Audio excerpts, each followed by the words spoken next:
Hello everyone, this is Sunil power. Welcome to learning time Telugu. మనం ఈరోజు నుంచి ప్రతిరోజు కూడా ఒక్కొక్క టాపిక్ అయితే కవర్ అయ్యే విధంగా క్లాసెస్ అయితే ట్రై చేద్దాం. మొన్న ప్రీవియస్గా 10 మార్క్స్ తెచ్చుకోవడానికి 20 టాపిక్స్ చదవాల్సి ఉంటుంది. సో ఇంపార్టెంట్ టాపిక్స్ ఇవి చదవడం ద్వారా దాదాపుగా 10 మార్కుల వరకు అయితే వస్తాయి. సో వీటిని రెగ్యులర్గా చదవండి, డెప్త్గా చదవండి అని చెప్పడం అయితే జరిగింది. సో ఈ గ్రూప్ డి టార్గెట్ 2025లో మొదటగా నేను ఈ జీకే టాపిక్స్ అయితే 1 by 1 స్టార్ట్ చేస్తున్నాను. అలాగే అర్థమెటిక్, రీజనింగ్ క్లాసెస్ని ఇంగ్లీష్ మరియు తెలుగులో చాప్టర్ వైజ్ చాప్టర్లో ఉన్నటువంటి అన్ని మోడల్స్ కూడా కవర్ అయ్యే విధంగా అయితే చెప్పడం జరుగుతుంది. సో అర్థమెటిక్, రీజనింగ్ 55 మార్క్స్కి ఉంటుంది. గ్రూప్ డిలో 50 మార్క్స్ 100%. నేను చెప్పిన ప్రతి టాపిక్ ప్రతి మోడల్లో కనుక ప్రాక్టీస్ చేస్తే 100% 55కి 50 మార్కులు వస్తాయి. ఖచ్చితంగా 55కి 55 కూడా రావచ్చు. ఇన్ కేసు ఏదన్నా 1-2 లెంతీ క్వశ్చన్స్ వచ్చినా కూడా 50 క్వశ్చన్స్ మీరు తక్కువ టైంలో మీరు అటెంప్ట్ చేసి 50 మార్కుల వరకు అయితే తెచ్చుకోవచ్చు. ప్రతి ఒక్క వీడియో కూడా మిస్ అవ్వకుండా, ప్రతి క్లాసు కూడా మిస్ కాకుండా చూస్తే జీకే క్లాస్ అనేవి ఏంటంటే మహాసముద్రం కాబట్టి మీకు హెల్ప్ అయ్యే విధంగా అయితే నేను ట్రై చేస్తాను. బట్ అది ఎంతవరకు అనేది మనం ఎప్పుడు కూడా చెప్పలేం. బట్ చెప్పిన ఒక టాపిక్ మాత్రం డెప్త్గా అన్ని కవర్ అయ్యే విధంగా అయితే నేను చెప్పడానికి అయితే ప్రయత్నిస్తాను. సో వీడియోకి వెళ్ళే ముందు ఇప్పటివరకు ఎవరైనా మన ఛానల్ని సబ్స్క్రైబ్ చేస్తే సబ్స్క్రైబ్ చేసుకోండి. మీకు అర్థమెటిక్, రీజనింగ్ కంప్లీట్ సిలబస్ చెప్పే బాధ్యత నాది. ప్రతి ఒక్క టాపిక్ చెప్తాను. దాని మీద ఆ టాపిక్స్ 2012 నుంచి 2025 వరకు జరిగిన రైల్వేకి సంబంధించినటువంటి అన్ని అర్థమెటిక్, రీజనింగ్ క్వశ్చన్స్ చాప్టర్ వైజ్గా, మోడల్ వైజ్గా అయితే మీకు చెప్పడం జరుగుతుంది. మీకు ఎగ్జామ్ హాల్లో ఒక్క మోడల్ కూడా మిస్ అవ్వదు, అది నా గ్యారంటీ.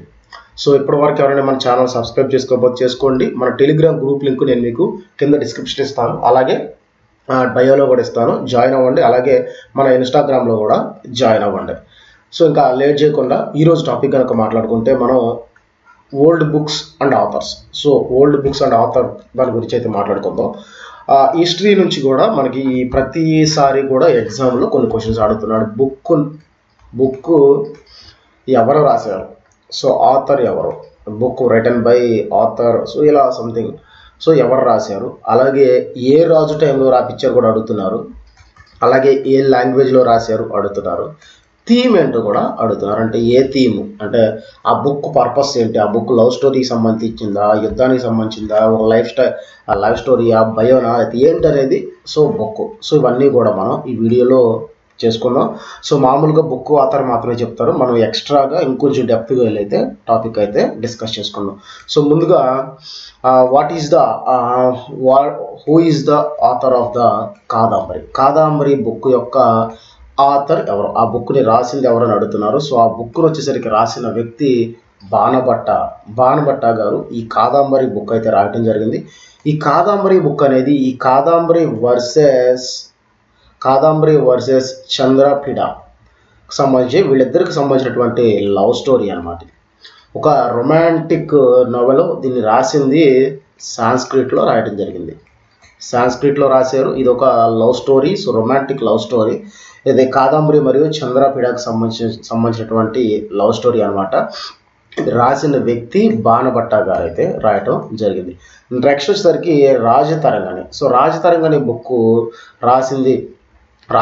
బుక్ వచ్చేసరికి సాంస్క్రిట్లో రాయటం జరిగింది. రాజతరంగిణి బుక్ని సాంస్క్రిట్లో రాయడం జరిగింది. రాసిన వ్యక్తి కల్హనుడు ఈ రాజతరంగిణి బుక్ అయితే రాయడం జరిగింది.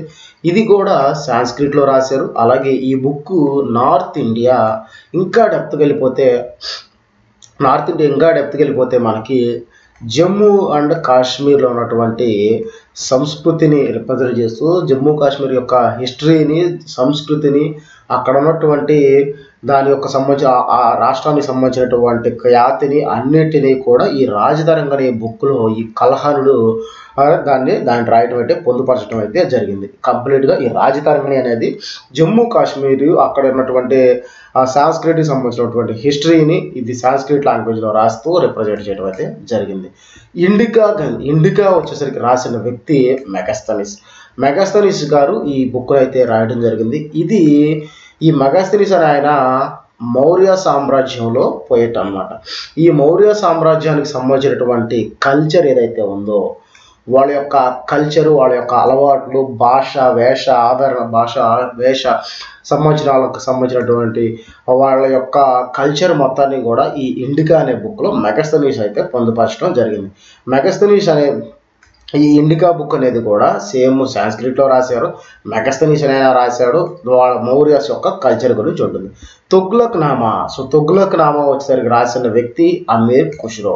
తుగ్లక్ నామా రాసిన వ్యక్తి అమీర్ ఖుష్రో. ఈ తుగ్లక్ నామా అనేది దేనికి సంబంధించిన అంటే తుగ్లక్ డైనస్టీ ఏదైతే ఉందో ఆ తుగ్లక్ డైనస్టీలో ఉన్నటువంటి సో కంప్లీట్ స్టార్ట్ నుంచి ఎండింగ్ వరకు తుగ్లక్ సంబంధించినటువంటి ఆ డైనస్టీకి మొత్తం కూడా హిస్టరీ మొత్తం కూడా ఈ అమీర్ ఖుష్రో ఈ తుగ్లక్ నామా అనే పుస్తకంలో రాయటం జరిగింది.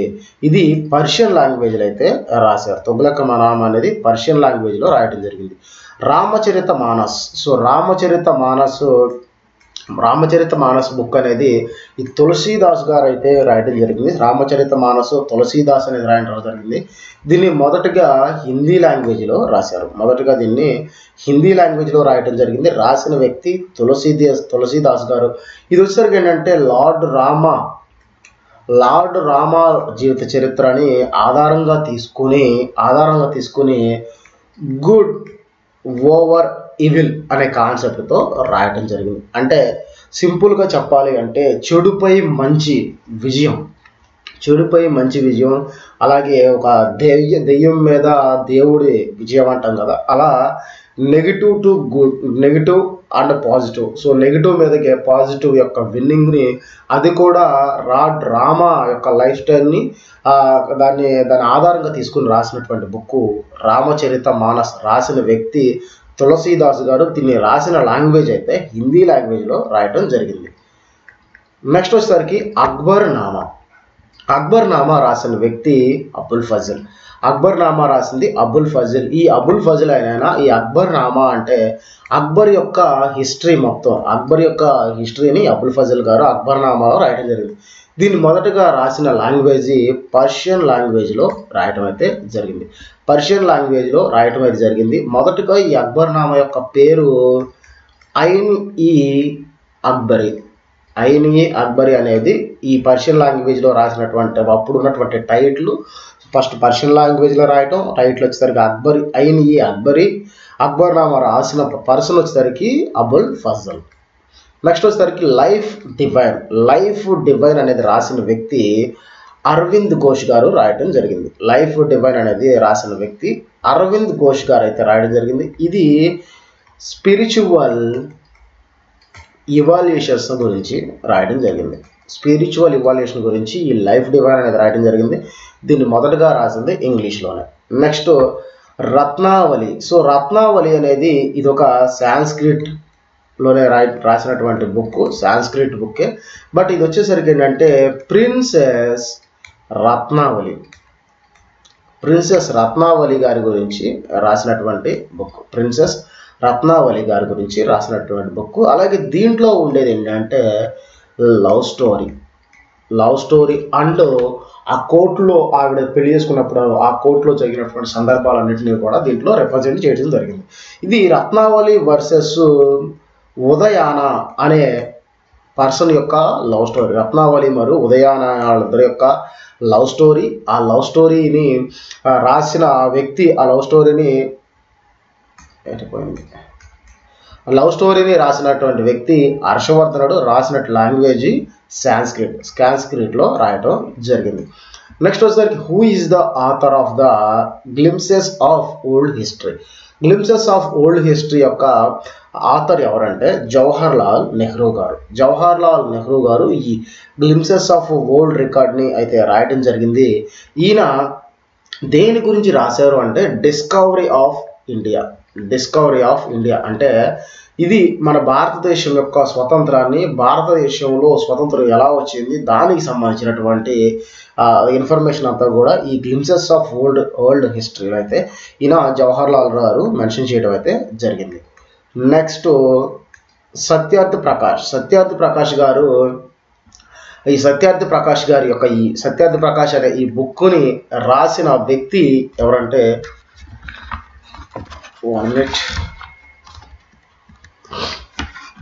సత్యార్థి ప్రకాష్ ఈ బుక్ని రాసిన వ్యక్తి స్వామి దయానంద సరస్వతి గారు. ఈ సత్యార్థి ప్రకాష్ బుక్ని అయితే రాయడం జరిగింది.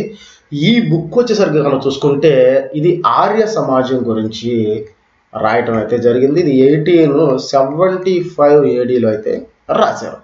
ఆర్య సమాజాన్ని దాని యొక్క లైట్ ఆఫ్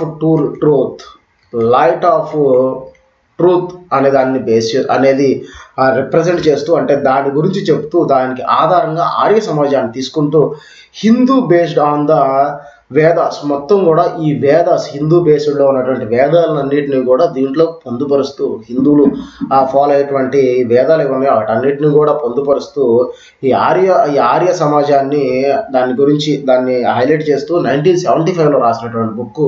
దీని యొక్క థీమ్ ఏంటంటే లైఫ్ ఆఫ్ అనే ట్రూత్. తర్వాత గులాంగిరి. సో గులాంగిరి అనే బుక్ని రాసిన వ్యక్తి జ్యోతిబా పులే గారు ఈ గులాంగిరి అనే బుక్ని రాయడం జరిగింది. ఈ బుక్ వచ్చేసరికి 1873లో రాశారు. సో దీన్ని మొదటగా రాసింది మరాఠా. సో మరాఠాలో రాయడం అయితే జరిగింది. ఈ గులాంగిరి అనే బుక్ని రాసిన వ్యక్తి జ్యోతిబా పులే గారు అయితే 1973 రాసింది వచ్చేసరికి మరాఠాలో రాయడం అయితే జరిగింది. ఈ బుక్ని ఇక్కడ ఏంటంటే దీని యొక్క మెయిన్ సారాంశంగా మనం చూసుకుంటే the injustice of the cast system.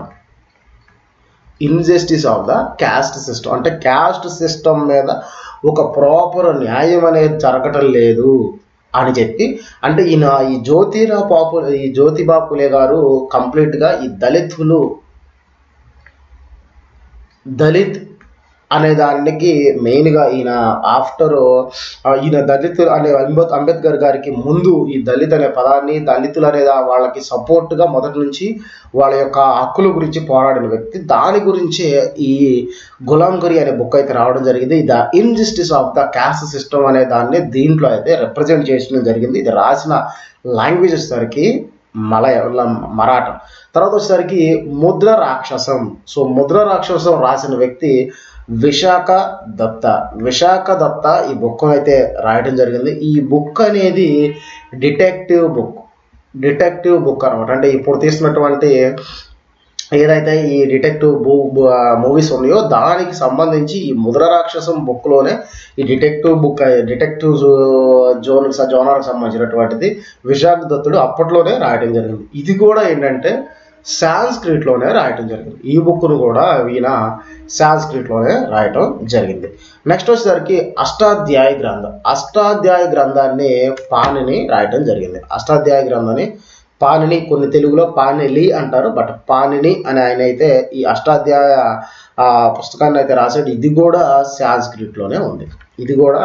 సాంస్క్రిట్లోనే ఉంది. ఇదేంటంటే అష్టాధ్యాయ గ్రంథం ఏంటంటే సంస్కృతము అలాగే సంస్కృత భాష యొక్క గొప్పతనాన్ని తెలియజేస్తూ ఈ పాణిని అనే వ్యక్తి ఈ అష్టాధ్యాయ గ్రంథాన్ని అయితే రాయటం జరిగింది. అంటే సంస్కృత భాష యొక్క గొప్పతనాన్ని దీంట్లో రాయటం జరిగింది. బుద్ధ చరిత మానస్ని రాసినటువంటి వ్యక్తి అశ్వఘోష గారు రాయటం జరిగింది. అశ్వఘోష అయితే ఈ బుద్ధ చరిత మానస్ అయితే రాయడం జరిగింది. ఇది బుద్ధుడి యొక్క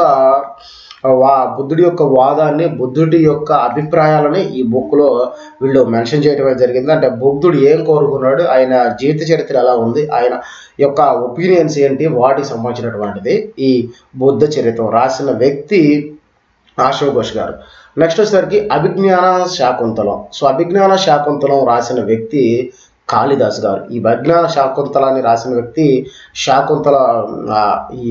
కాళిదాస్ గారు. ఇది వచ్చేసరికి సాంస్క్రిట్కి సంబంధించినటువంటి సాంస్క్రిట్లో రాయడం జరిగింది. అలాగే ఈయన కాళిదాస్ గారు ఋతు సంహారం, కుమార సంభవం, మాళవికాగ్నిమిత్రం ఈ పుస్తకాలు కూడా ఈయన కాళిదాస్ గారే రాయటం అయితే జరిగింది. అన్నీ కూడా ఈయన సాంస్క్రిట్లోనే రాశారు. గీతారహస్యం వచ్చేసరికి రాసిన లాంగ్వేజ్ కనుక మాట్లాడుకుంటే మరాఠా. అప్పుడు మరాఠీ అంటాం కదా, మరాఠీ లాంగ్వేజ్లో ఈ గీతారహస్యం అనే పుస్తకాన్ని అయితే రాయటం జరిగింది. ఇది రాసిన వ్యక్తి బాలగంగాధర్ తిలక్ గారు ఈ గీతా రహస్యాన్ని అయితే రాశారు. ఇది వచ్చేసరికి కేసరి అండ్ మహారాఠా మరాఠా సంబంధించినటువంటి ఇది. సో ఇది వచ్చేసరికి కనుక చూసుకుంటే ఇదేంటంటే సెల్ఫ్లెస్ యాక్షన్. ఈ గీత అంటే భగవద్గీత అయితే ఉందో దాన్ని రిప్రజెంట్ చేస్తూ తీసుకునే దీన్ని సెల్ఫ్లెస్ యాక్షన్ అంటే స్వార్థము లేని యుద్ధానికి సంబంధించినటువంటిది ఈ గీతా రహస్యం రాసిన వ్యక్తి బాలగంగాధర్ తిలక్ గారు. నెక్స్ట్ వచ్చేసరికి ఆనంద మఠం.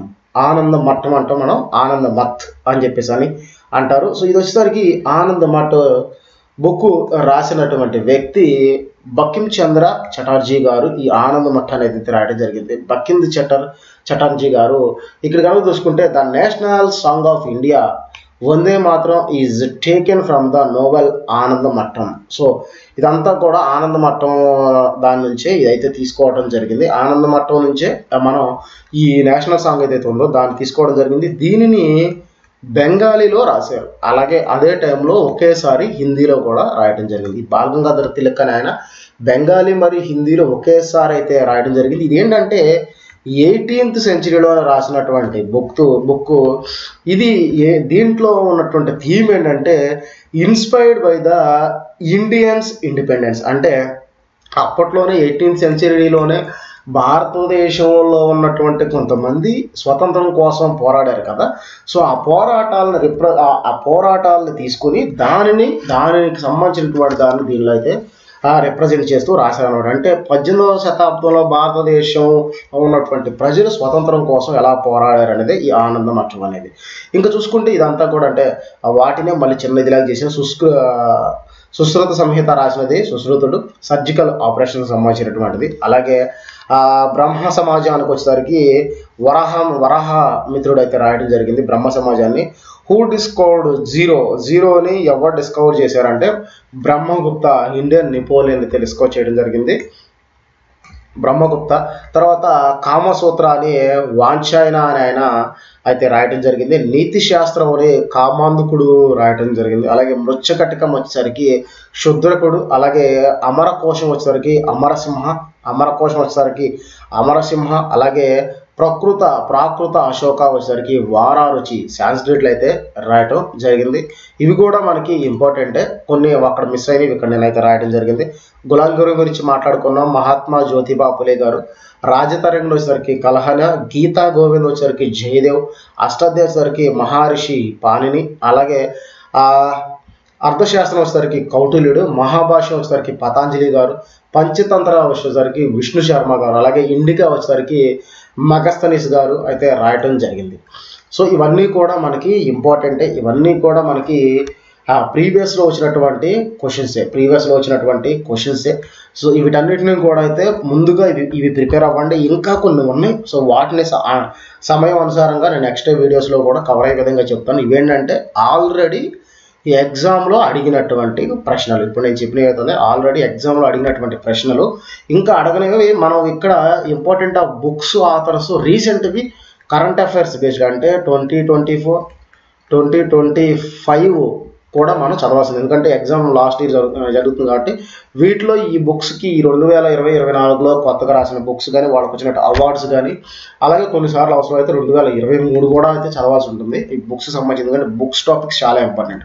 అవి కూడా కుదిరితే నేను మరొక వీడియోలో అయితే చెప్పడానికి అయితే ప్రయత్నిస్తాను. ఇది ఈరోజు important books and authors. Video కనుక నచ్చితే లైక్ చేయండి, అలాగే మీ ఒపీనియన్ని ఖచ్చితంగా మీ యొక్క ఒపీనియన్ని తెలియచేయండి. అలాగే మన ఛానల్ సబ్స్క్రైబ్ చేసుకోకపోతే సబ్స్క్రైబ్ చేసుకోండి.